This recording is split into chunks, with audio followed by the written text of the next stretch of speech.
Hello, my name is Chris Crespo from EY. I am a director here at EY and I focus on diversity, equity, and inclusion.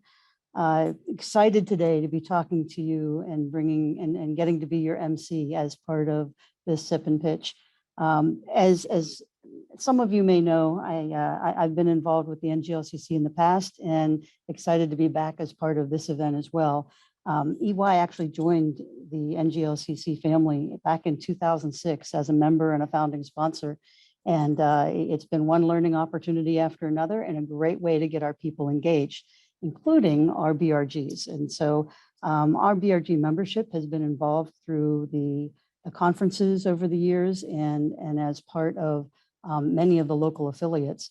And as part of that activity, we often found that our people at EY didn't often know what the NGLCC and the NGLCC affiliates were doing, the connectivity to our business, and frankly, what they could be doing as part of BRG membership to be engaged in those activities.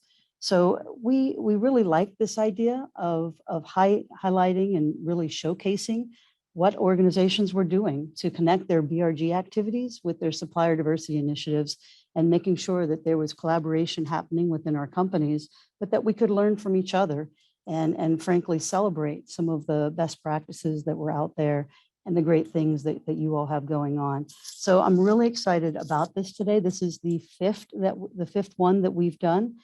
We did the first couple live, and thanks to COVID, we've switched over to this virtual platform, and a great way of being able to share then with more people who maybe aren't able to actually come to conference. But I do want to acknowledge those prior winners as well. So the former recognitions and winners that we've had were with UPS, Cummins, Bristol-Myers Squibb, and Merck. I think I got everyone there. Yeah. And then Merck is joining us this year as a judge as a result of having recently been recognized and awarded. So with that, I don't want to take I don't want to take much longer, but I want to turn it over to Jessie from the NGLCC to welcome us from the NGLCC. Jessie? Thank you, Chris. Hi, everyone. My name's Jessie Grieve Carlson. I use she and they pronouns, and I serve as the Manager of External Affairs and Affiliate Relations with NGLCC. And on behalf of NGLCC, I want to thank everyone for being here. It means so much. And we are so excited to have our 5th annual BRG challenge today. We're so grateful to EY as an NGLCC founding corporate partner to be holding this event with us. It's always a fun event to have every year. And before I turn it back to Chris, I wanted to just ask everyone if they could rename themselves to add their pronouns. You'll click the 3 dots in the top right corner of your little square, and there should be an option that says rename, and you can add your pronouns there. And with that, I'll turn it back to Chris and we can get started. Sure. So I think this next place, and I'm not sure, am I supposed to be highlighting something or I have it from here? I get to talk about the rules, which as everyone who knows me knows, I'm not a big rule follower, but just to keep us all on the same page as to how this is going to go. We have 3 companies that are going to be presenting today. Each company is going to have 10 minutes to pitch, and then our judges are going to have 5 minutes to ask questions or provide some feedback as a result of that. But from each company, we will have only 2 presenters, and there will be no playback of videos or any external. We are allowing slides, but this is mostly a pitch. And so pitch and slides. We will ask that if you're not speaking, please mute your microphone, and that those who are speaking, please unmute your microphone so that we don't have to do the proverbial you're on mute comment to everyone. The team NGLCC will provide a verbal warning at that 1 minute and 30 second remaining. They don't have that option of funky little sounds that come into play with other programs in Zoom. So you're going to have to watch, and they may have to interrupt you just to make sure that you're aware of that and you can wrap up on time. And while we do have 3 judges, and those judges are from, let's see, I think we have Sabrina from NGLCC, Alexis from Merck, and Greg from EY. This is still a judgment-free zone, and this is all really a spirit of collaboration as noted originally. And we're hoping that everyone is going to have fun in the process of that. So hopefully everyone will be able to take away some best practices from this, but also it becomes a learning opportunity for all of us in how we present. Last but not least, there are some prizes at the end of this. So the winning prizes are recognition during the NGLCC's 2023 programming and at the 2022 NGLCC and EY. Did I get that right? So recognition during the 2023 programming as the 2022 BRG Challenge winner. And then you also have the opportunity to present at the first quarter NGLCC Corporate Advisory Council meeting and share a little bit of your best practices and highlight some of what you're doing in your company. Then a feature in the NGLCC Connect newsletter, blog, and social media platforms. With that, I believe we are going to get started. So a big thank you to our judges. If you know any of these people, you can send them bribes on Cash App. They'll be sharing that in the chat shortly. But until then, I'm going to announce the order of our pitch. Do I get a drum roll, Jesse, for them to announce the actual order of the presentations? Okay, drum roll. It was kind of that. I think instead of Johnson & Johnson, can I go ahead and still choose to go with American Family? You sure can. I'm going to take the MC preference here then. American Family, are you ready to present? Yes, we are. I think you have a presentation though, right? Correct. Let's make sure that works before we start that clock down. How does that look? That looks fantastic. With that, NGLCC, you ready to start that clock? Good afternoon, NGLCC members and judges. On behalf of my colleagues here at American Family Insurance Group, we are grateful for this invitation and opportunity to attend the 2022 Sip and Pitch Business Resource Group Special Edition. My name is Anisha Jackson. My pronouns are she and her. Today, I'm representing our supply diversity team as manager alongside Nick Bayless. Nick? Thank you, Anisha. I'm Nick Bayless. My pronouns are he, him. I'm an advertising campaign manager on the American Family marketing team, and I'm the co-lead of American Family's LGBTQ plus allies BRG. We'd also like to extend our thanks to Ernst & Young for supporting initiatives just like this to help build better working worlds. Today, we're here to tell you more about American Family Insurance. We'll show you how, for our LGBTQA plus employees, life's better under our roof. Based in Madison, Wisconsin, American Family inspires, protects, and restores dreams through our insurance products, local agents, our employees, our community investments, and our creative partnerships that help to address societal changes. We act on our belief in diversity and inclusion by evolving to meet customer needs and preferences. Our structure and our national footprint allows us to unlock the power of scale and roll it out to our business resource group initiatives. The American Family Insurance Group includes American Family Insurance, along with the other companies you see on the screen: Connect, The General, Homesite, and Main Street America. Our business resource groups activated in 2014. The BRGs are voluntary, employee-led groups who share identity, characteristics, experiences, or other attributes. The LGBTQ plus and allies BRG was the second one at the company, and today we have over 22 groups across the enterprise. The BRGs are centered on the 4C model and benchmarking tool, which you see here on the screen. It holds the intention and actions of any BRG and assigns it to one of the four following areas: culture, career, community, or commerce.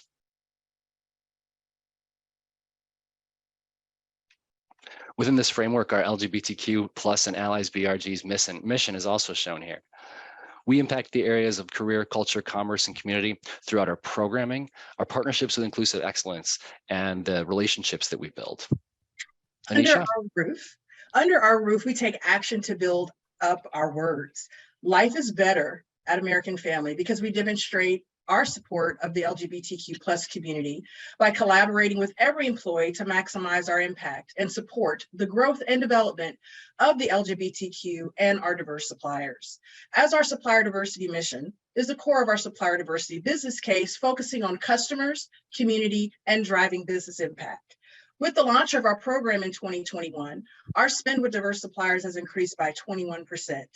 There is significant opportunity with our group supply chain relationships, i.e. Inclusive Excellence sponsors our BRGs, which support our corporate supplier diversity goals and objectives. For 2021, we established a formal purchasing process with our BRGs to provide a path to purchase certified diverse suppliers and track our progress of those purchases. We have 4 pillars to our supplier diversity program. Supplier connections, building authentic relationships with diverse-owned businesses has accelerated by establishing memberships, sponsoring events, participating in conferences, matchmaking events with our external partners. In addition, a national advertising campaign was launched through DiversityCom to promote our program offerings, which reaches over 2 million readers throughout print and online materials. Next, our supplier diversity development pillar looks at key supplier development activities which are included in our Champions initiative, coaching on how to do business with our company, participating in webinars and conference panels, and with content towards supplier development and building and delivering cybersecurity programming. This unique programming, developed, funded, and sponsored by American Family Insurance, is designed to enable LGBTQ+ and diverse-owned businesses to become contract ready as they are provided tools and coaching to strengthen their cybersecurity posture with our security experts in the field. Our next pillar, process and systems. We've embedded supplier diversity within our core processes across our supplier lifecycle, which includes supplier diversity requirements within our supplier contract templates. Our policies are in place to seek the inclusion of diverse suppliers in all RFX opportunities, a platform to capture and manage our supplier diversity classifications, our supplier diversity webpage, which also includes a portal and tier 2 reporting for our prime suppliers via Supplier IO. Our last pillar, program governance, looks at the supplier diversity metrics reporting we have built, along with our being a member of the Financial Services Roundtable for Supplier Diversity, which provides access to best practices and annual benchmarking study with an enterprise supplier code of conduct that we have implemented. Our supplier diversity program is connected with our inclusive excellence and corporate responsibility to ensure alignment with the broader ESG and BRG strategic goals. Our program in 2 years has been able to garner the attention of regional and national awards, leading the insurance industry and competing with our other longstanding programs. Under one roof, with every initiative we create, we aim to drive the economic impact that is necessary to champion dreams across all communities so that everyone can rise. Under our roof, our BRG members stand on a well-built foundation, which provides guidance on structure and governance, and is aligned with our objectives for our business. Our BRG program is governed by our Executive Diversity Council. Each BRG has leadership team, which includes a lead, co-lead, 2 executive sponsors, events, membership, communication, and operation leads, and subcommittee and advisors. Over 300 different events that are listed here were led by our BRGs from June 2021 to September of 2022. That's right. And life's better under our roof because we've built a safe and welcoming culture for our LGBTQIA employees. Just last month, we were able to quickly mobilize a listening session after the devastating tragedy at Club Q in Colorado Springs. We learned that Giancarlo, a team member at one of our agencies in Colorado, had been shot and was hospitalized. We were able to come together as a group and speak with each other, support each other, and then make immediate donations to a meal train for Giancarlo, as well as the Colorado Healing Fund. Our Inclusive Excellence team encourages us as BRG leaders to seize moments like this to provide support for our members, to connect and become proximate with one another while reinforcing our corporate values. Life's better under our roof because our BRG impacts not just our culture, but our communities, marketplace, and key stakeholders too. In 2021 and 2022, our BRG partnered with large national nonprofit organizations shown here, as well as many small local ones. We're also developing a partnership that helps create mentorship programs and reentry into the workforce for justice-involved LGBTQ+ individuals.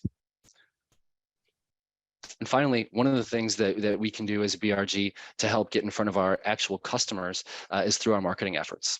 For the past 2 Octobers for LGBT History Month and National Coming Out Day, we helped our marketing department launch an advertising campaign in partnership with some of the biggest names in media. We provided the voice of the LGBTQIA consumer as we did creative reviews, all with the objective of driving brand awareness and top of mind consideration for American Family. Life's better under one roof because we are on a trajectory for growth. Looking at our supplier diversity program for next year, we look to increase our certified diverse suppliers from all diverse certifications and classifications. We are looking to focus on all of those gaps that are being identified now to ensure that we're being equitable across all classifications. And lastly, we look to expand our program with working with our newly established Supplier Diversity Agent Council, which is a council that is formed of all of our American insurance agents across all of our 19 states, focusing on our community efforts and connecting them with our supplier diversity program. Our BRG is healthy and growing. Even through the COVID-19 pandemic, where we all saw ourselves working almost entirely from home, we experienced a growth rate of 114% between 2019 and 2022. Beyond membership growth, we're working closely with our Inclusive Excellence team to address changes in the rating criteria for the Human Rights Campaign Best Places to Work survey. We're adding self-identification capabilities. In 2020, only 54% of employers allowed this. And in 2023, we're hoping to join that group. And next year, we'll unveil our guide to allyship as mandatory training for all employees. Anisha? 30 seconds remaining. We hope that we've shown you how American Family Insurance is leveraging our diversity for the good of our companies and our communities. And we thank you for the opportunity to share how life's better under our roof. Thank you. Excellent. Thank you very much. And you know, Nick, kudos for the shout out to EY and that ambition of better working world. You definitely got the message about the Cash App I saw. With that, judges, do you have any questions or any clarifications that you'd like to make with the team? This is Greg. I thought the presentation was excellent. Anisha, one of the questions I have for you, I think that you said 70% of your spend was on diverse suppliers. Do you have a breakdown of what that is for LGBT suppliers? Yes, I'm actually working on getting those details for 2022. For 2021, we had started off at a 10% breakdown when it came to LGBTQ, but I'm highly looking anxiously at our numbers for 2021. For 2022, we're still working on finalize what those numbers are looking like, and we should have that to be able to share out. And you'll be seeing that a little bit more broadly on our website when we relaunch in 2023, what our data points look like with our economic impact report, which will be even more detailed by breakouts by all classifications. Very good, thank you. And I noticed that there was an acronym BELT on one of your slides, B-E-L-T, BELT orientation. What is that? That's the BELT acronym stands for BRG Executive Leadership Team. So it's the structure of folks that act as heads of the chapter, probably chiefs of staff, I guess, in a certain way. It's structured in terms of specialty communications, event planning, membership management, and then there's a lead and a co-lead. Very good, thank you. You bet. Quick question for me. Thank you so much for a fantastic presentation. And I have to give you all kudos on being at 70% spend with diverse vendors and pushing that goal up to 90. I mean, that is absolutely huge and highly commendable. So thank you so much for your work in that space. Greg, thank you for asking the question about what the spend looks like for the LGBTQ market. And I think specifically, I'd love to know a little bit more, maybe some examples of how the BRG and the LGBTQ BRG and supplier diversity are collaborating with one another. What are some of the things that you're doing with one another or how you're leveraging suppliers for the BRG? Absolutely. I'll start, Nick, and then let you come on the back end. So one of the things we established this year, Sabrina, is a process on ensuring with our BRGs, and that 70% that Greg mentioned is specifically spend in our BRG division that has been tracked directly back towards diverse suppliers. So for 2023, we look to increase that to 90%, just FYI. That's the individual BRG goal. Our company goal is going to be 20%. However, we looked to create a process for any and all events specific to each BRG ethnicity or classification. We are ensuring that we're working first with that particular classification. So for the LGBTQ, any work that needs to be done or purchased, we're looking at working directly with LGBTQ owned suppliers first before we look at the other classifications. And the same thing for the other BRGs that we work with, the 22 across of our OPCOs. In addition to that, we've established with our AP group certain coding to be able to track that down to the penny. So we know each BRG, what they're spending and who they're spending it with.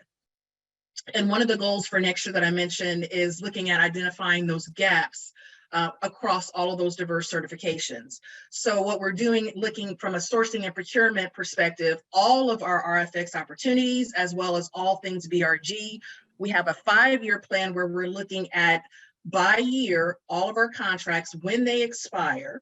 And we're looking to bring in and have our external partners like NGLCC and some of our other national partners we work with, literally providing them with, hey, here's our roadmap of our calendar of our RFX opportunities. And by the way, here are identified BRG opportunities as well in that roadmap. So we can be proactive in searching for diverse suppliers in those spaces and not waiting till those opportunities come up and being reactive. So that's one of the ways, Sabrina, that we're looking to work and partner with our BRGs. Nick? Yeah, and for us, how that comes to life is we did an end of year survey with our members. There was a lot of interest in a book club, and there were ideas and teams voted on books. We're going to find 4 books that kind of connect the LGBTQ plus community to those 4 pieces of our mission: culture, commerce, career, and community, and review 1 per quarter. In working with our members, everybody was sending in links to books through Amazon. And when approaching our inclusive excellence team, they're like, full stop. Let's talk about sourcing these from diverse suppliers. And along the way, we got to take what would have been a huge book order to go through Amazon and turned it into 4 separate book orders for 4 separate diverse vendors that were affiliated with the LGBTQ plus community. So it just helps us to feel really good and like we're doing a little bit more to make sure that our mouth is where our heart is too. That's awesome. Thank you both so much. Yeah, thank you for having us. I think with that, our 5 minutes is up for the judges, unless Alexis, you have the power to take over if you want. So I just had a quick question about, so you guys mentioned that you have 22 different BRGs at your company, which is great. I think Merck only has 10. So that's really cool that you've established a nice little space for any type of diversity. And certainly it sounds like you have some external partnerships that help with some intersectional work that you've done. Do you have some examples of intersectional work that you've done within your company with those other BRGs? Absolutely. I'd love to take one of those on. I can think of an example from earlier this year. So May, I believe it's May, is a really big intersectional month. It's Asian Pacific Islander month. It is Mental Health Awareness Month. And so there were these intersections that we were finding ourselves attracted to. Mental health is of particular interest to the LGBTQ plus community as well. And so we started to talk with the other BRGs to ideate what we wanted to do to show up during the month of May and highlight the intersections that we have. And in our work with the Dreams Foundation, which is a part of American Family Insurance, we were able to actually find a community organization based in St. Louis, the St. Louis Queer Help Support Line. And we were able to get the executive director along with other people who provide queer counseling, support services, and assistance to queer youth in St. Louis, which is one of our highest brand awareness markets. We were able to bring them in and to have us tell us about what the money that comes from the foundation actually helps provide on the ground in St. Louis. I think the coolest part of that, beyond the mission and beyond the great work that they're doing, is we had some of our own employees who live in St. Louis who had never heard of this organization. So even that awareness, and somebody jumped out after the meeting and actually signed up to do some volunteering there in person. So it's just, those connections are incredible, and on scale, they're almost immeasurable. Wonderful, thank you. Excellent. Loving all of these great suggestions that we got. We're going to have to move on now, though, but thank you very much to American Family. Don't go away, because you may have more talking to do here in a little bit. But if we can now turn to our friends at J&J. I don't know, J&J, do you have slides, or are we going slideless? Can you hear us? We can hear you. I hear Perfect. you. Do we want to do a sound check on each of your presenters? Because I know we were a little challenged in the beginning, getting connected. Do a sound check. Oh, can you hear me? This is Bill. Okay, we got Bill, we got slides, we got Jim, and is it Iman? So hello everyone, I'm Bill Gine. I'm the Chief Procurement Officer of Consumer Health here at Johnson & Johnson. And I co-chair Open and Out, LGBTQIA+ BRG. I'm joined by Jim DeVote, who's the Product Director of Rheumatology and Marketing in Janssen, and our Open and Out Strategic Support Leader on our Open and Out leadership team. So we're very excited to be here with you today and excited to participate in the BRG Challenge, and really looking forward to sharing our Open and Out journey and also hearing about everyone else's journeys as well. So diversity, equity, and inclusion are part of the fabric of Johnson & Johnson. For more than 131 years, we've recognized that true innovation is driven by collaboration, by the combination of different expertise and talents coming together to solve some of the world's toughest healthcare problems. And this belief is grounded in our credo, which was introduced in 1943. Our credo is our moral code. It challenges us to put people first, no matter what.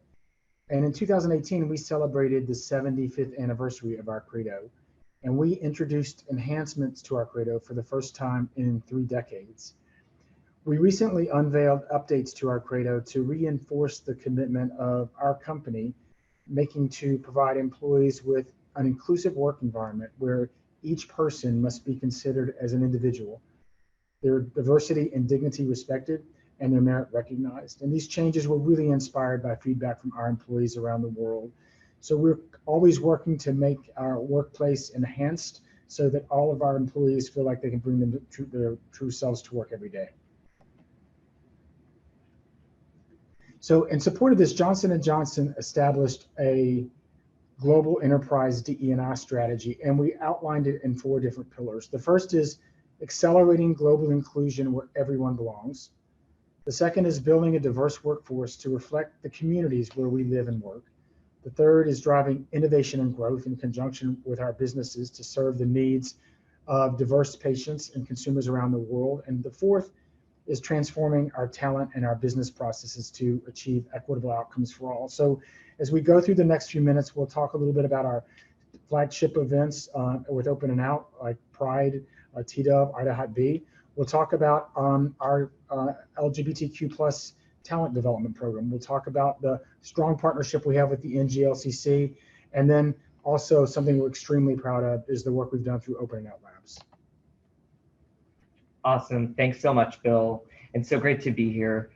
Our employee resource group is called Open and Out, and it's made up of a true ensemble of LGBTQ individuals and allies across Johnson & Johnson who are open-minded and out to make a difference both in the workplace and the communities in which we live and work. Open and Out was actually founded by 22 employees back in 1993 as a grassroots effort called the Johnson & Johnson Glee Club before ERGs were even part of J&J's DNA. Our ERG, Open and Out, has become a truly global ERG with representation from individuals and chapters in all 4 regions of the world where Johnson & Johnson does business. Today, we have well over 5,000 members with growth of 11% year to date. And in the past 4 years alone, we've tripled the size of our ERG with now 104 chapters around the globe, adding 9 new ones just this year alone. Next year, our ERG gets to celebrate 30 years of being an employee resource group of this company, and we will continue steadfast in our mission to make Johnson & Johnson both the employer and the healthcare company of choice for our LGBTQ community. So this is just a breakdown of really how we're organized to showcase how we've established a governance structure to support our efforts around the globe at the local, regional, and the global level. We've secured really strong senior level sponsorship throughout our organization to help enable our efforts and help us create this global sense of inclusion and belonging across our organization. As you can see here, we're sponsored by an executive committee member who reports directly to our CEO, Joaquin Duato. And then we are anchored by a leadership team who helps set the enterprise strategy with 2 co-leads, one being Bill, and then leaders across advocacy and inclusion, programming, communications, and membership. The strategy, though, is really brought to life through our global initiative leaders that represent areas of communication, programming, talent, and community. And then our work is enabled at the regional level by both regional leads and sponsors, and then pulled through by our chapters. So during the pandemic, with the closing of offices and this new way of working with hybrid work situations around the globe, we really had to rethink how we went about both educating, but also inspiring and engaging our LGBTQ and ally community. We decided to elect key global moments of commemoration and/or celebration through the launch of what we called tentpole events, some of which you can see here on the slide. Through the launch of this initiative, we really step changed our engagement efforts. In the past 2 years alone, we've been the #1 most engaged community on our corporate Yammer channel, and we've activated this year more than 10,000 employees in some of these commemorative and celebratory events to engage and bring together our broad LGBT and ally community. One great example of this was our 2022 June Pride initiative. This year, June Pride was the largest in our company's history. We sponsored more than 30+ parades, hosted events all across the country and world. We even activated more than 16 executive level leaders at the VP+ level who went out into the community, both externally, but also internally, to share their stories about either being an ally or being a member of this community. But what we're most proud of is that we also were able to donate roughly $160,000 to the Family Equality Council and an additional $15,000 to 4 local youth centers. Now, one of the other things that's so important and critical to our success is continuing to build strong talent for now and the future. Over the last 2 years, we recognized we had an organizational opportunity to continue to invest in our people and find ways in which we foster both the learning and growth of our talent around the globe. This year, in a first of its kind initiative, we launched a global LGBTQ talent development program through a strategic partnership we brought to life with Out Leadership, the premier LGBT business organization. To our surprise, we received 90+ applications from around the globe and selected 20 participants to participate in the Out Next Summit and in an 8-week immersive Lions program, which stands for the Leaders Immersive Opportunity to Nurture Strengths. What's so important about this program is it's given both our current and future LGBT leaders the tools to establish and hone their leadership competencies. And what's most important is they all were required to complete an internal capstone that would directly benefit the ERG chapter that they're a member of, to continue to drive both our LGBT, but also our ally engagement across J&J.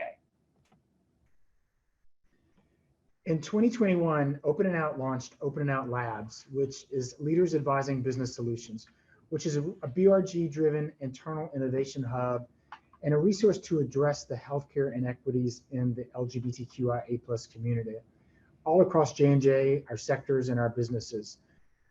Open & Out Labs is focused on building a business and reputation value case to support the community globally. And it's driven by the creativity, the ingenuity, the passion of our O&O team, who are scientists, marketers, and all sorts of roles around the organization. In 2022, Open and Out Labs launched 4 projects in partnership with our businesses to address these inequities. The first is a partnership with Nicorette focused on targeted marketing in the UK to encourage smoking cessation and research to understand the root causes of smoking that will inform an intervention plan.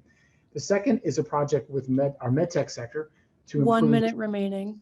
performing surgery. The third is a project with Listerine to focus on health inequities for Black LGBTQIA individuals. And then the fourth is really to improve the diversity in our clinical trials program. Our strong partnership with the NGLCC began in 2000, was accelerated in 2019 when we put a team together to focus on our supplier diversity within the LGBTQ+ community. We're focused on building internal engagement and culture, external 30 advocacy seconds remaining. for existing groups, continuing to grow, which we grew 94% in over 2021 spend, and then in our supplier development and through the partnerships that we've done as well. So as we look to the future, we're partnering, looking forward to continuing to increase the awareness of our business community across the LGBTQ+ community. We're really excited about continuing to address the economic disparities across the community, and also continue to drive employee engagement through our events and development, which you heard about through Open and Out. So thanks very much to everybody, and excited to have shared our journey. Thank you very much, J&J. That was excellent. Some ideas there I'm jotting down in addition to the ones I already got from American Families. But with that, I'm going to ask our judges, do you have any questions or comments for our friends from J&J? Don't speak at once. I went first last time. I do. It's hard to focus with our faces on the screen. There we go. Alexis, did you want to start? Sure. Yeah. Well, first of all, great presentation. Coming from Merck and you know, kind of sharing a lot of the same sort of business goals, I can see a lot of similarities between how the Merck Rainbow Alliance operates and how you guys operate. And I actually know from being the former business integration and insights lead for the Rainbow Alliance, I was doing a lot of that kind of cross-portfolio, cross-product business integration work. And I know that it can often be sort of one of those things where you're collaborating on, and it's a very ongoing kind of process. But do you have any like solid results or outcomes from that work? And like I said, it's not a big deal if you don't, because I know how long that kind of work takes. So I would say these are in the early stages of still in the, we would call them probably pilots. We're in the second wave of most of them, so we don't have any results yet, but we're very excited about the potential, and most importantly about the engagement from our businesses and how we believe that that will help to drive the addressing the inequalities in the health in the LGBTQIA+ community. Just early results from the Nicorette UK example from a marketing standpoint. Around addressing smoking cessation within the LGBT community, where we know it's highly prevalent.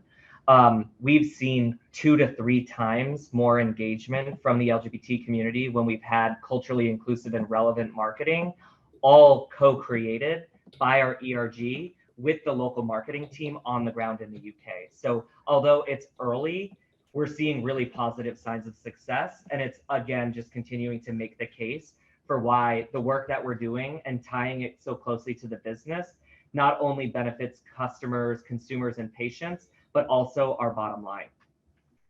Wonderful. Thank you so much. Thank you, Bill and Jim, for your amazing presentation. I just wanted to go back because I know we were getting close on time towards the end there, and supplier diversity and the collaboration between supplier diversity and the BRG are such a big part of this. So feel free to put that slide back up, but I just wanted to hear from you all, just so we could read the information that was on the slide, some specific examples of the work that you all are doing with the BRG and supplier diversity. Some examples for us to take away. I saw that y'all worked with Dr. Steve Iacovelli with the Out Leadership Program, and Steve is a great certified LGBTBE of ours, but would love to hear more about those kinds of collaborations and other work you're doing in supplier diversity. Sure, Sabrina, this is Bill, so happy to take that question. So I think, you know, I can give you a couple of examples. So as part of the internal engagement and culture in the work that we've done, we partnered with our global supplier diversity program and Open and Out to celebrate Pride. And we had a session for 2 years called Celebrating Pride and partnering how to grow the LGBTQ plus suppliers, where we really celebrated the LGBTQ plus supplier community in Pride with great different examples. So something that we've been extremely excited about and inviting in members of our community who are business owners. I think that from a growth perspective, if I think a little bit more about the initiative that we founded, in 2019, we realized that we had a really strong opportunity to grow our LGBTQ plus supplier base. So we formed the initiative that we have with these 4 pillars, and we've partnered strongly with Open and Out to educate the community, who are, as Jim said, 5,000 members around the globe, who have the opportunity to continue to advance the role of LGBTQ plus supplier community and continue to bring awareness as well. We've also done some great work with our supplier matchmaking, which we're about to have our 2nd year as well. And so that's a partnership between Open and Out and as well as our GSDI. So we believe that strong partnership, as well as the one with the NGLCC, is really helping us make a difference in the LGBTQ plus supplier community. Thank you so much. Quick question on your the cohort of 20 people that you had come in and the capstones that they did. Tell us your top most memorable capstone that came out of that program.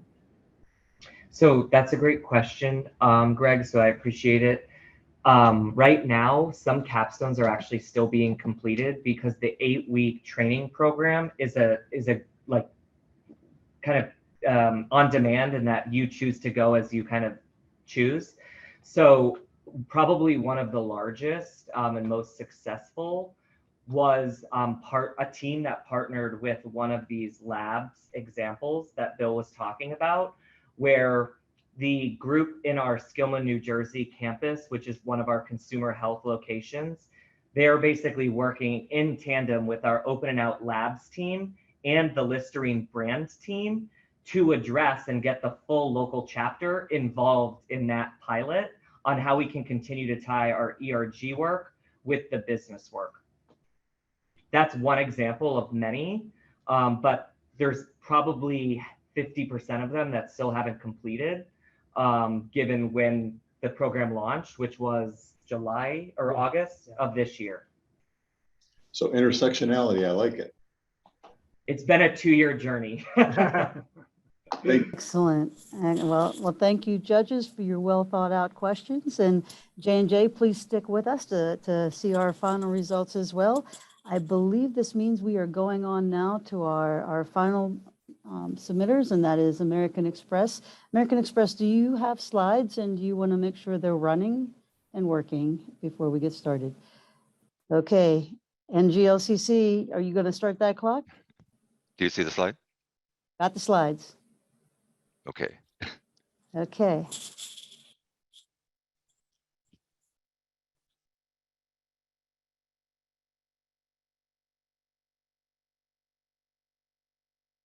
Whenever you're ready. Okay.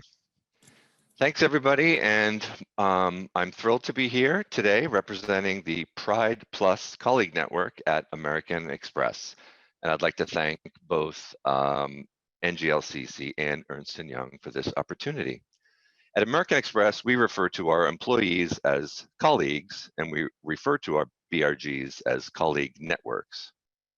As I said, my name is Bob Chapsky. I'm a director here at American Express. I've been here for about 20 years. I play a dual role in this in this topic. I am part of our global supply management department, which is our purchasing team, and I'm part of our supplier diversity task force. And I'm also co-lead of one of the Pride Plus chapters. We have several chapters, and I'm co-lead of the virtual chapter of Pride Plus. Pride Plus launched the virtual chapter in 2021. American Express has a diverse network of colleagues in all 50 states, historically client management people, but obviously due to the pandemic, we have more and more people who are virtual, and we started up the virtual chapters so that our colleagues would have opportunities to join BRGs and be active. And I stepped into the role of co-lead in early 2022. My colleague RJ is going to be joining later to support me in this presentation. So I'll talk a little bit about our commitment to supplier diversity. American Express launched a plan to double its spend with diverse and minority-owned suppliers in the US. And our plan is to reach a level of $750 million annually by the end of 2024. This includes increasing spend with Black-owned suppliers to at least $100 million annually. We don't specifically have a goal for NGLCC certified suppliers, but we are committed to growing spend across the board with all underrepresented groups. Our supplier diversity strategy is centered around 3 initiatives. One is tracking and measurement so that we understand what we're spending and which business units are involved. 2, engaging with business units. And 3, partnering with NGLCC and other advocacy organizations. Some of our achievements this year, we've increased significantly our LGBT BE spend in the period from July to June of 2022. We increased it by 150% over the previous period.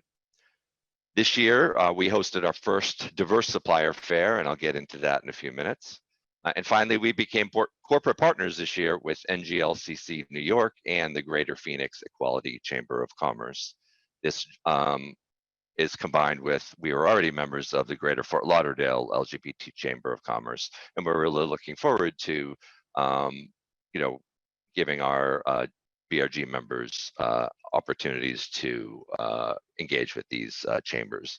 And I also have some breaking news. We just recently joined Out Britain, and we're looking forward to having that as part of our international expansion.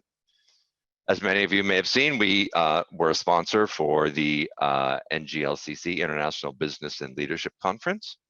As part of that, we had 10 formal matchmaking sessions, 7 connects during the walk and talks, but of course, many other informal connections during the networking events. As I mentioned before, this year we launched our first ever diverse supplier fair to drive diverse marketing agency partnership opportunities. A colleague from our Pride Network was one of the principal organizers of this event. We see this fair as an important template as we move forward because we can reproduce this in future events. We had both existing diverse suppliers come into our headquarters to talk to potential business partners, and we brought in new suppliers that could speak to potential business partners as well. 2 of our key suppliers that I wanted to highlight that are LGBT BEs. One is The Mix. In 2021, we engaged with them to develop a branding package for the colleague network. And in 2022, we engaged them to produce promotional items for our chapters. We purchased more than $50,000 in assets, including over 8,300 individual items. And you can see in this picture some flags. And that photo is from the London Pride Parade, where we had a group marching and some notebooks and mugs. And then finally, Soranco is another marketing firm that we work with. We've had a relationship with them for the past 15 years, and we're on track to spend more than $4 million with them in 2022. One of the things we're really looking forward to next year is working more closely with our Heritage Month. So we have a team within our colleague engagement group, colleague experience group, which is what we call our HR department. And they have these Diversity Heritage Month events. So February is Black History Month, and Pride, of course, is June, of course, is Pride Month, and we're going to be working more closely with them this coming year. One example of what we do is when we have enterprise events for these Heritage Months, there's a pre-show event, and we can show messaging highlighting the supplier diversity program. We see this as important for 2 reasons. We can use for events that are directly related to these heritage months, we can use diverse suppliers related to the specific underrepresented group. And also, we raise awareness to colleagues who attend these events so they can bring the message back to their business unit activities in any third parties that they have, that they will be using. I also want to point out that we'll be, as I mentioned before, we'll be forging deeper relationships with our affiliate chambers, including the NGLCC New York and the Greater Phoenix Equality Chamber of Commerce. This is a slide showing our Pride network. Pride Plus was founded at American Express in New York City in 1995, and we now have chapters in 12 countries. Over 75 American Express colleagues hold official Pride Plus leadership roles across the colleague network. This includes 16 global chapters and 2 additional groups. One is our trans virtual group, and one is Executive Pride. More than 23 LGBT senior level colleagues are involved in the Executive Pride group, and this just shows that we have representative throughout through all levels of leadership. A little bit of our culture. Our second DEI report was released in just a couple of weeks ago on November 28th. American Express really sets the tone from the top with our Blue Box values. Some of our Blue Box values: we embrace diversity, we stand for inclusion, and we support our communities. Our activities at American Express are keyed around some of the core leadership behaviors, which you see on the screen here, and one of those is building a diverse and inclusive team. Some highlights from our DEI report: we have 100% global pay equity for the second year as of 2021. We've expanded our self-ID program to additional regions, and we've reached 100% score on the Human Rights Campaign Corporate Equality Index, and we've had that since 2004. Pride was obviously one of the heritage months, and we had several events across the company to commemorate that. These included a panel discussion or an interview with India Moore, who is a transgender and non-binary actor, model, and social activist. They joined one of our PPs for a conversation that covered their rise to fame and the importance of allyship.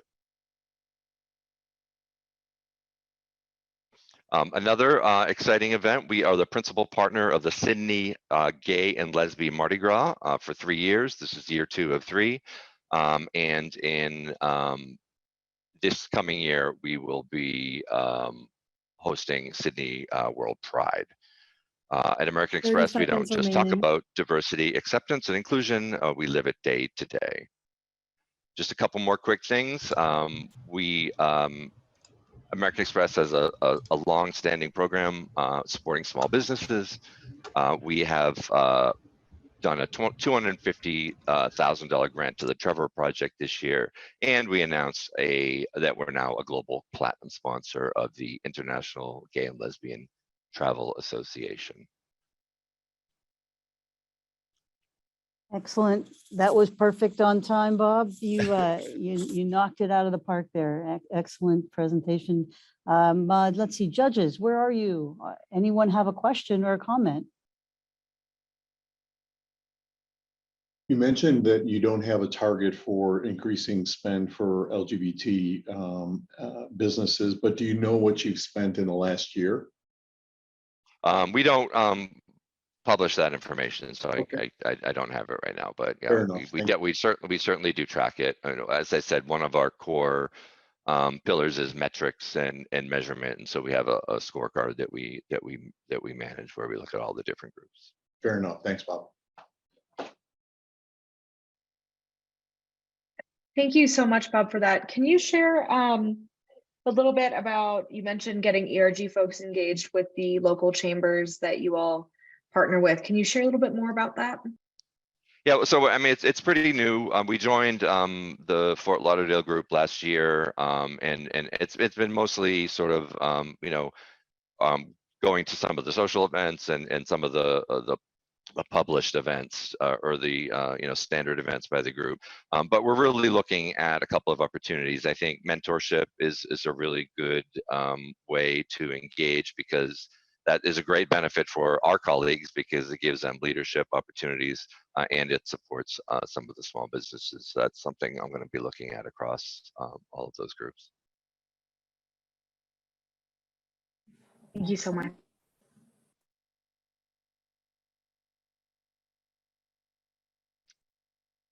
Anything else, Alexis, or anyone else?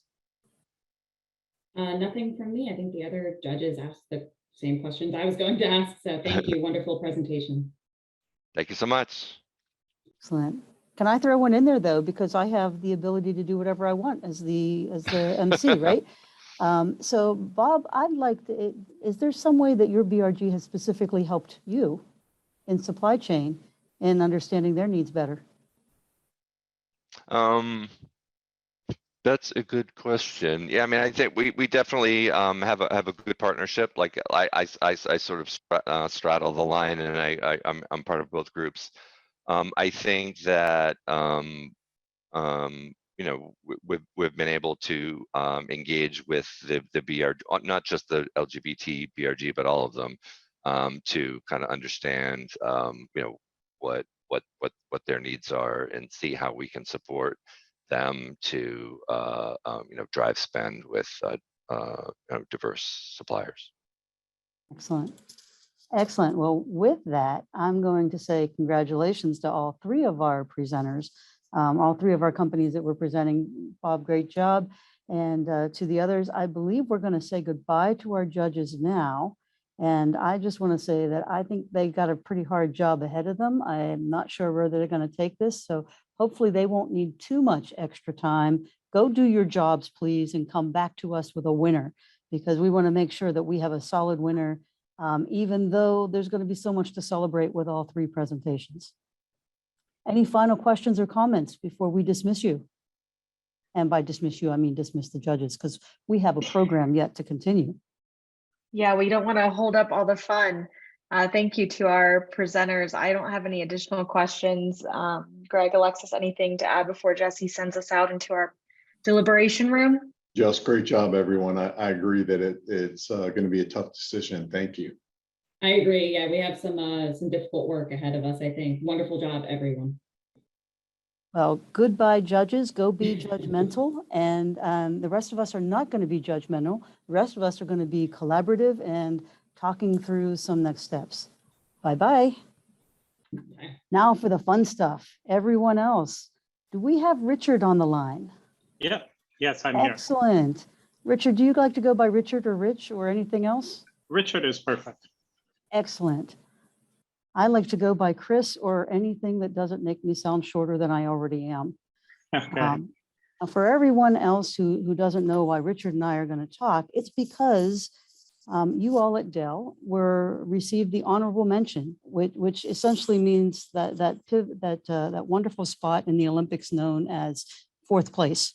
So you didn't quite make the podium this time, but you did so well that we want to make sure that we get some of your learnings and really get to know you a little bit better as well. So let me ask you, Richard, I mean, congratulations first off in honorable mention. But can you tell us what inspired you to apply this year and what you were hoping to accomplish with it? Sorry, can you see me on video? I've got my camera on, but perfect. Okay. We've got you. Yeah, so I think what inspired us, and by the way, I think we're in great company. American Insurance, Johnson & Johnson, and American Express are wonderful firms who have been advocates for LGBTQ diversity, God, since the beginning of my career. So I feel very good being in that crowd.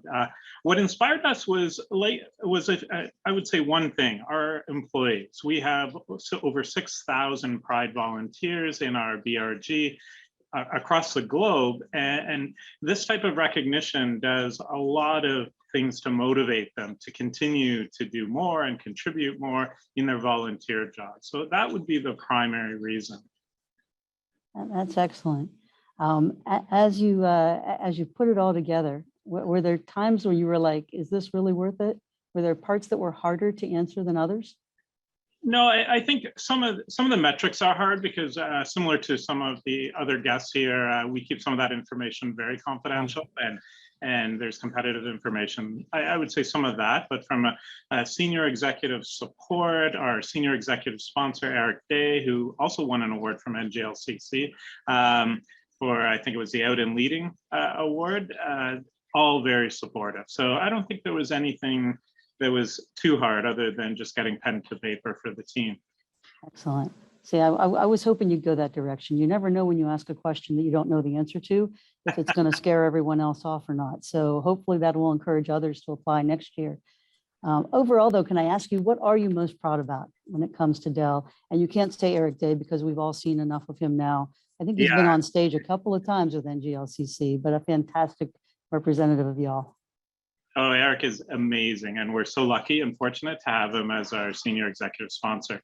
So just by way of introduction, I run the finance sector in Canada, and although I've known NGLCC since its founding more than 20 years ago with my previous employer, I've been with Dell the last 5 years, and I have to say Dell continues to lead from a diversity across the spectrum, and particularly in what I'm passionate about, LGBTQ, it definitely has been a leadership role for sure since I've been here, but before, obviously long before.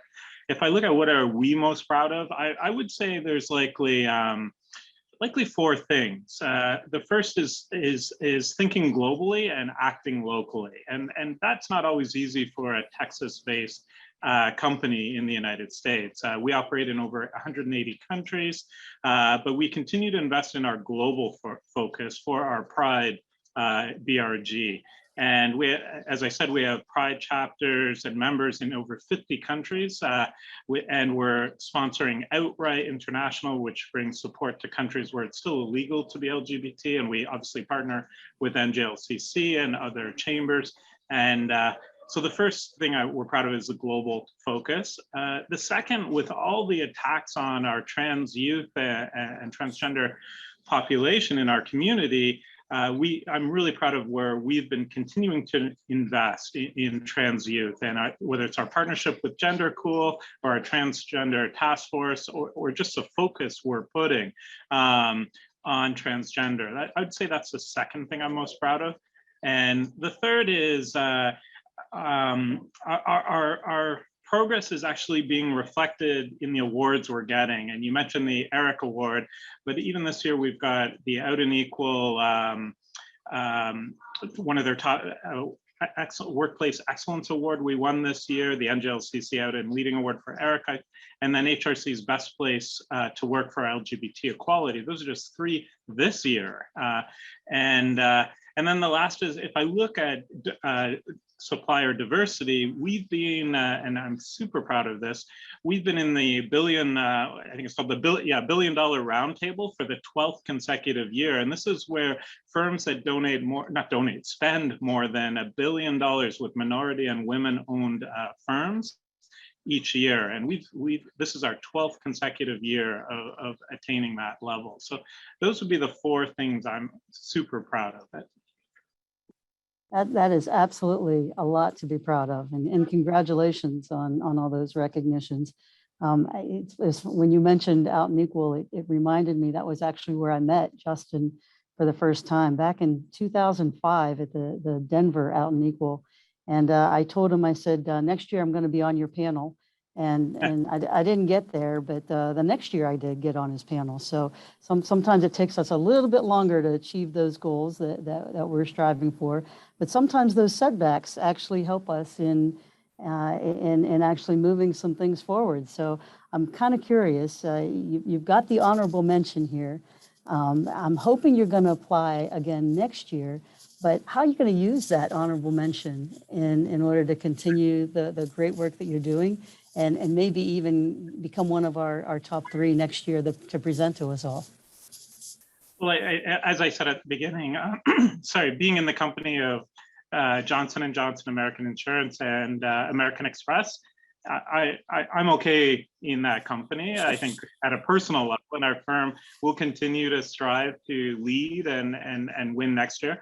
We'll use this honorable mention to continue to motivate our volunteer base, and I think, and to also learn from the other winners here today that we've heard from of other things they're doing that we can continue to learn and lead from and learn and apply. So that'd be how I'd approach that. Excellent. Yeah, I took a couple of notes to that effect. So I'd never thought of doing nominations for the Out Leadership Out Next program or Dr. Steve's program. That might be something I have in line for EY next year. We're going to take some of these things and the virtual chapter. Bob, we've been working on virtual chapters for a while, but I kind of liked how you framed it, even with how you're connecting people. So some different pieces that definitely came out and about for me as well. Going back to Bob, I keep picking on him because his name is the one that's easiest for me to remember. But Richard, I guess I'd ask you too. I had mentioned, I'd asked him what made it easier for him in the supply chain services and working with the BRGs. Can I ask you kind of the opposite question? Yeah. What helps strengthen the BRG supplier diversity relationship for you? I think for us also, in terms of what helps strengthen the BRG participation in supplier diversity, if that's your question, I would say it's leveraging normal business processes so that we are engaged with the organization. They participate with not just our Pride ERGs, but all of our ERGs. We also ensure we have executive sponsorship in that specific focus area. So the executive responsible for supply chain is very engaged in this as well.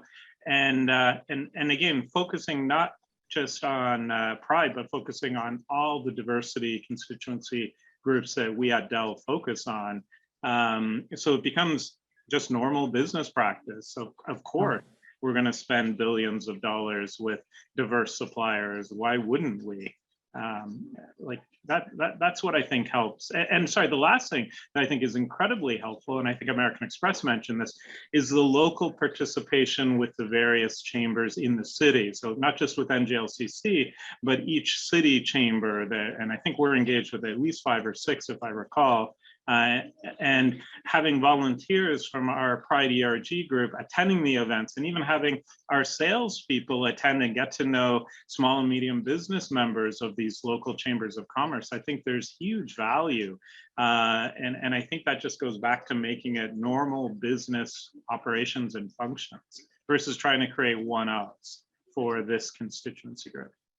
And definitely following you there. I think as you were saying, building it into your normal processes, Nick gave us a great view on that in just buying the books from diverse suppliers that they were doing for book clubs. I think that came from Nick. If I attribute it to someone else, I'll apologize.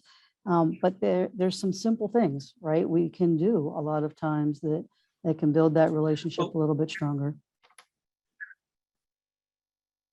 I think having that goal for, at least for large enterprises, to have that $1 billion roundtable as an objective.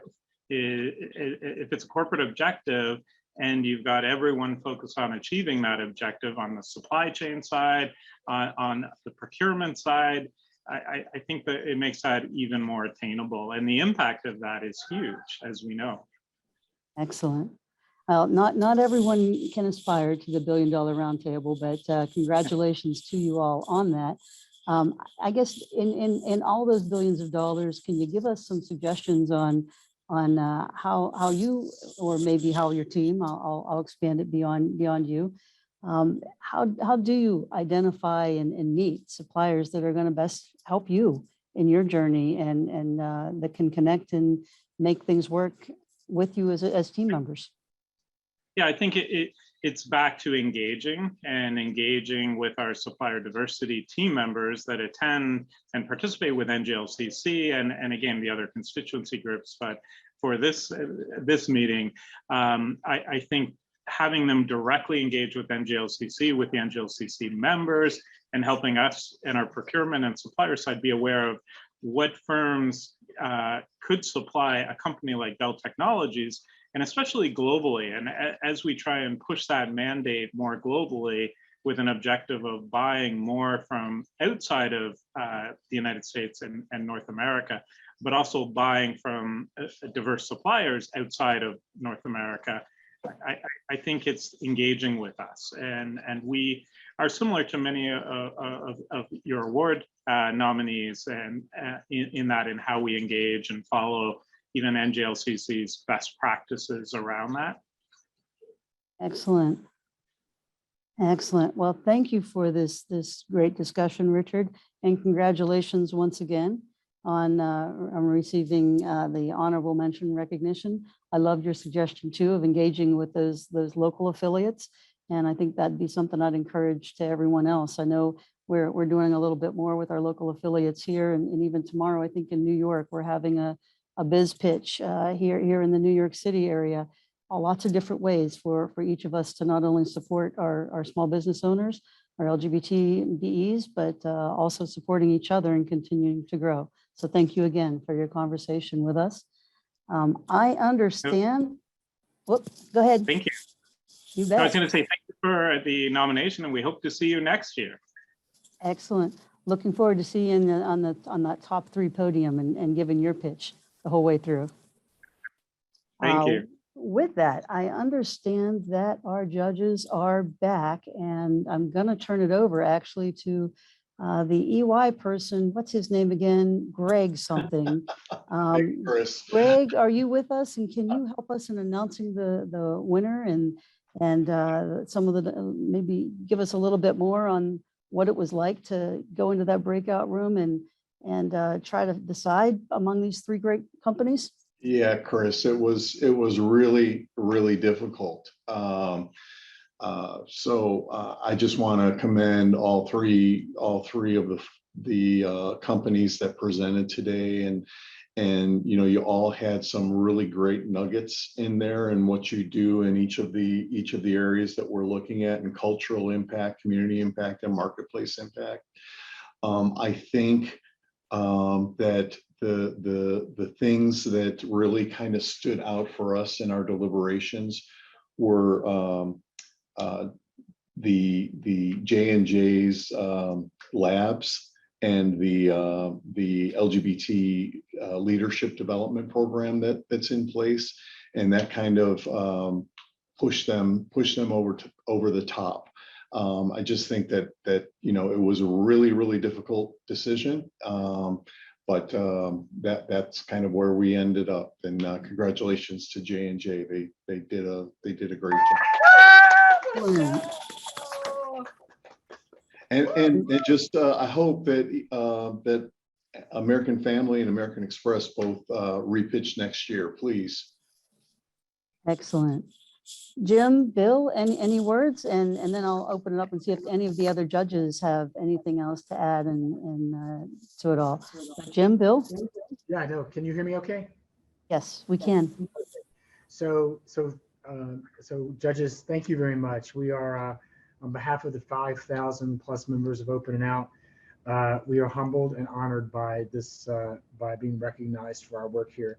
I think everybody's a winner today, because at the end of the day, we all have the same goal in mind, which is to advance the LGBTQIA plus community, and especially our supplier community and the LGBTQIA population as well. So I know I picked up a lot and learned a lot of things today. I hope that that you all did the same as well. But looking forward to continue.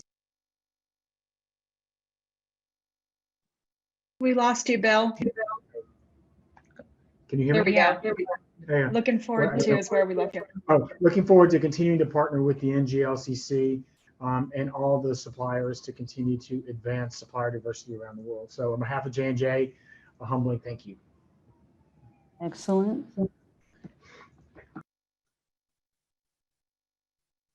Well, with that, judges, any other comments? Any other thoughts that you wanted to bring out upon all of this? Hi, this is Sabrina with NGLCC. I'll just echo everything Greg shared before.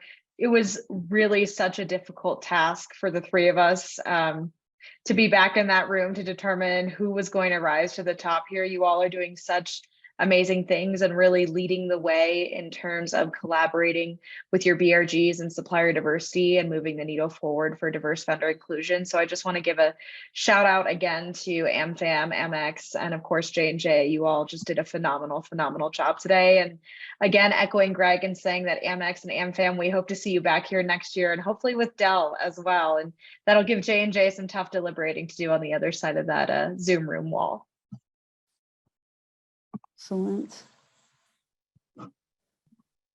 And do we have, I'm seeing some thoughts come through in the chat. Do we want to open it up for any audience questions or any audience comments too? Because I can ad lib a little bit more here.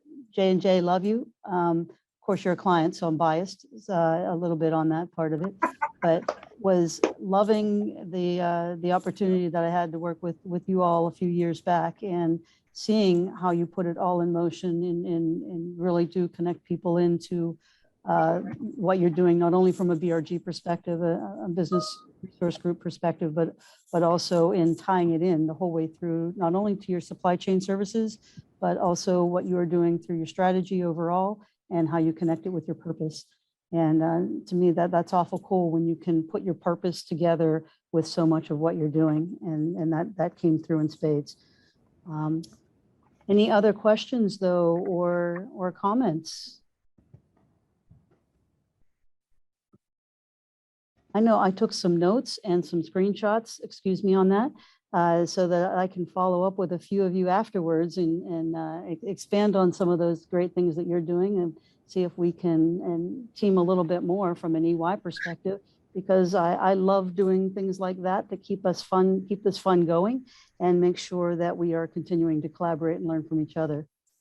But with that, I don't have any more, so I'll ask Team NGLCC, do you want to close us out or do you have additional stuff that you'd like to share? I do see one person with their hand raised who I would love to give the opportunity to speak. Hey y'all, my name is Sheer. My pronouns are she, her.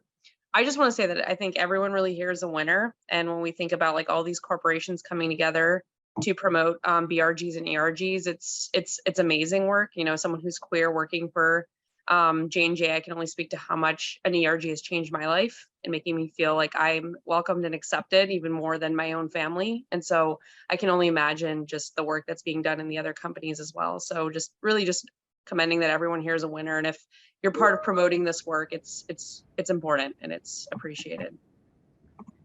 Sure. That is, I think, the essence of what we're all trying to do, right? Create these workplaces that not only are supporting LGBT business enterprises, but also supporting us in the process. When I look back on the years that we've been involved with NGLCC, we always love these opportunities to get our people engaged, have them presenting, getting that exposure, getting to expand their network. So hopefully, as not only the people that are on this webcast right now, but those who will be checking out the replay, they're not only going to learn from you, but they may be reaching out to you. So we'll see how many more LinkedIn invites you all get as a result of today's opportunity to present and share your leading practices from your company, but also to build your own brands. So thank you for that to each individual and each individual company. Did I miss any more hands, Jesse? I don't see them. Chris, you did an amazing job. Thank you so much for moderating today.